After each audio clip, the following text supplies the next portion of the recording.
ఇందులో మెయిన్గా five five states ఉంటాయి. ఓకేనా? 5 స్టేట్స్ ఏంటి అంటే ఫస్ట్ స్టేట్ వచ్చేసరికి న్యూ. ఈ స్టేట్లో ఏం జరుగుతుంది అని అంటే ఒక ప్రాసెస్ అనేది కంప్లీట్గా ఇక్కడే జనరేట్ అవుతుంది, ఇక్కడే క్రియేట్ అవుతాయి. ఇప్పుడు ఒక ప్రాసెస్ క్రియేట్ అయిన తర్వాత ఆ ప్రాసెస్ అంతా టెర్మినేట్ అయ్యేంత వరకు వెయిట్ చేయాలి. ఇక్కడ కంటిన్యూస్గా ప్రాసెసెస్ అనేవి క్రియేట్ అవుతూనే ఉంటాయి. ఓకేనా? నెక్స్ట్ ఇక్కడ క్రియేట్ అయినటువంటి ప్రాసెసెస్ రెడీ స్టేట్కి వస్తాయి. రెడీ స్టేట్లో ఏమవుతుంది అనుకుంటాం? ఆల్ ద రిసోర్సెస్ ప్రాసెస్కి ఆల్ ద రిసోర్సెస్ అనేవి అవైలబుల్గా ఉంటాయి, but CPU is not working. ఓకేనా?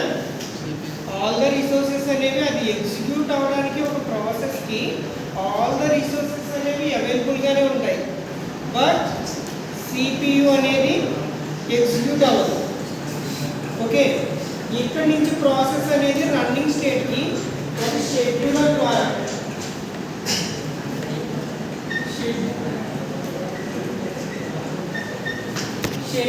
ద్వారా రన్నింగ్ స్టేట్ అనేవి ప్రాసెసెస్ అనేవి ట్రాన్స్ఫర్ అవుతుంది. ఇక్కడ ఏం జరుగుతుంది అని అంటే ఏదైతే ప్రాసెస్ ఆల్ ద రిసోర్సెస్తో అవైలబుల్గా రన్నింగ్ స్టేట్కి వచ్చిందో ఇక్కడ సిపియు అనేది దాన్ని ఎగ్జిక్యూట్ చేస్తుంది. ఓకేనా? ఇక్కడ ఎగ్జిక్యూట్ చేసేటప్పుడు ఆ ప్రాసెస్కి ఇన్ కేస్ ఆఫ్ ఏదైనా అదర్ రిసోర్సెస్ కానీ ఏదైనా రిక్వెస్ట్ కానీ రిక్వైర్మెంట్ ఉంటే ఈ ప్రాసెస్ అనేది ఎగ్జిక్యూట్ అవ్వకుండా మిడిల్లో దానికి టెర్మినేట్ అయ్యి ఇక్కడ వస్తుంది వెయిటింగ్ స్టేట్కి వస్తుంది ప్రాసెస్.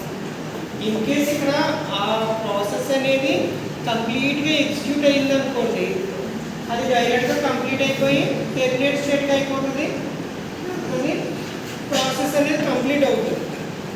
ఇన్ కేస్ దానికి అదర్ రిసోర్సెస్ ఏదైనా రిక్వైర్మెంట్ ఉంటే వెయిటింగ్ స్టేట్కి వచ్చి వెయిటింగ్ స్టేట్లో దానికి ఏం రిక్వైర్మెంట్ ఉంది, ఇన్పుట్ అవుట్పుట్ రిక్వైర్మెంటా లేదంటే ఏదైనా ఇంటరప్టా అవన్నీ చూసుకుని దాని రిక్వైర్మెంట్